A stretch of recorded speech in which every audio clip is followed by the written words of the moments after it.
किस्मत ऐसा शब्द जो इंसान की जिंदगी को एक पल में बदल सकता है।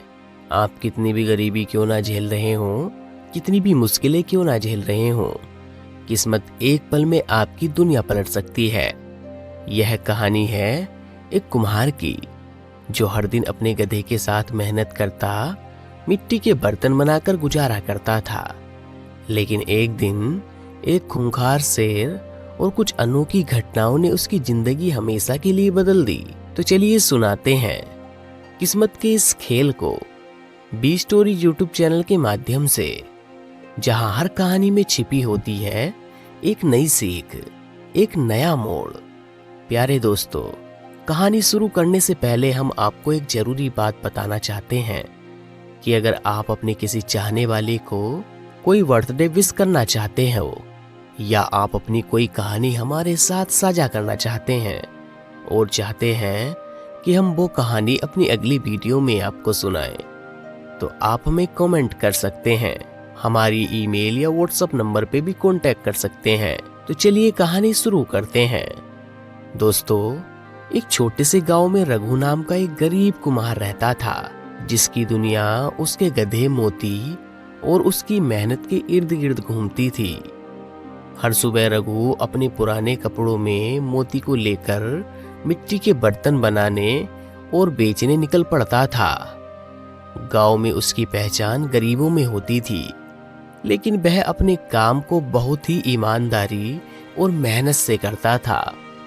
उसकी जिंदगी मुश्किलों से भरी थी, लेकिन उसके पास एक चीज थी, उम्मीद। रघु का गधा मोती उसके लिए सिर्फ एक जानवर नहीं था, बल्कि उसका साथी था। दोनों के बीच का रिश्ता इतना गहरा था कि जैसे वे एक दूसरे के बिना अधूरे थे। जब भी रघु किसी मुसीबत में होता, मोती अपने तरीके से उसका साथ देता। लेकिन एक दिन गांव में अफरा तफरी मच गई, क्योंकि जंगल का एक खूंखार और आदमखोर शेर गांव के आसपास घूम रहा था। वो शेर अब तक कई लोगों को शिकार बना चुका था। गांव वाले इतने डरे हुए थे कि उन्होंने अपने घरों से बाहर निकलना भी बंद कर दिया था।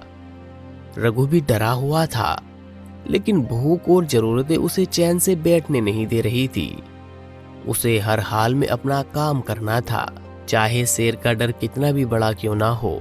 अगले दिन वो मोती को लेकर शहर की ओर चल पड़ा।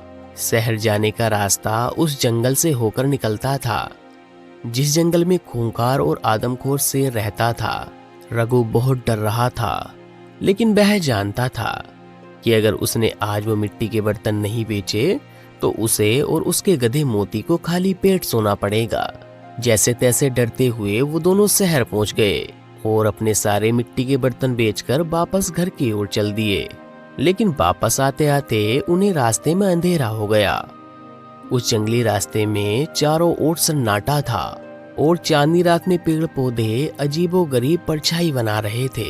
मोती भी बेचैन हो रहा था।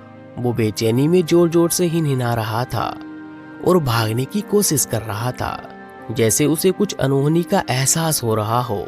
तभी अचानक झाड़ियों में हलचल हुई। रघु का दिल जोर से धड़कने लगा और मोती ने जोर से हिनहिनाना शुरू कर दिया। रघु ने मोती की पीठ थपथपाई। तभी एक बड़ा सा शेर झाड़ियों से बाहर निकल आया और उसकी ओर गुर्राता हुआ बढ़ने लगा। रघु का चेहरा सफेद पड़ गया। वो समझ नहीं पा रहा था कि अब क्या करे। शेर जैसे ही हमला करने वाला था, मोती ने अचानक एक जोरदार लात मारी। शेर चौंक कर पीछे हो गया। शेर अब भी वहीं खड़ा था, मगर मोती और रघु ने हार नहीं मानी। शेर हर बार छलांग लगाता और मोती अपनी ताकत से उसे दूर धकेलता। कई बार ऐसा ही हुआ, लेकिन हर बार मोती ने शेर को पीछे हटने पर मजबूर कर दिया। आखिरकार शेर हार मानकर जंगल की ओर भाग गया। रघु की जान में जान आई। उसने समझ लिया कि आज उसकी किस्मत और मोती की बहादुरी ने उसकी जिंदगी बचा ली। गांव पहुंचने पर रघु की कहानी सुनकर हर कोई हैरान था। जिसने भी सुना, वह रघु और मोती की तारीफ करता नहीं थक रहा था। अब रघु की पहचान एक गरीब कुम्हार से बदलकर गांव के नायक में हो गई थी। उसकी किस्मत ऐसी पलटी कि अब लोग दूर दूर से उसके बनाए बर्तन खरीदने आने लगे। गरीबी जैसे उसकी जिंदगी से हमेशा के लिए चली गई थी। रघु और मोती की कहानी गांव के हर घर में चर्चा का विषय बन गई थी। तभी कहते हैं, किस्मत कब और कैसे कहां बदल जाए यह कोई नहीं जानता। कभी कभी हमारी सबसे बड़ी मुश्किलें ही हमारी सबसे बड़ी ताकत बन जाती है। रघु और उसके गधे मोती की तरह अगर हम भी हिम्मत और समझदारी से सामना करें तो कोई भी चुनौती बड़ी नहीं होती। तो दोस्तों, यह थी रघु और मोती की कहानी। तो कैसी लगी आपको यह अद्भुत और प्रेरणादायक कहानी? आप हमें कमेंट के माध्यम से जरूर बताना। वीडियो पसंद आया हो तो वीडियो को लाइक कर देना ताकि YouTube इस वीडियो को और भी लोगों तक लेकर के जाए। मैं आपसे बहुत ही जल्द इस तरह की एक और नई वीडियो में मिलता हूँ। तब तक के लिए आप अपना और अपने परिवार का ध्यान रखिए और हमेशा मुस्कुराते रहिए।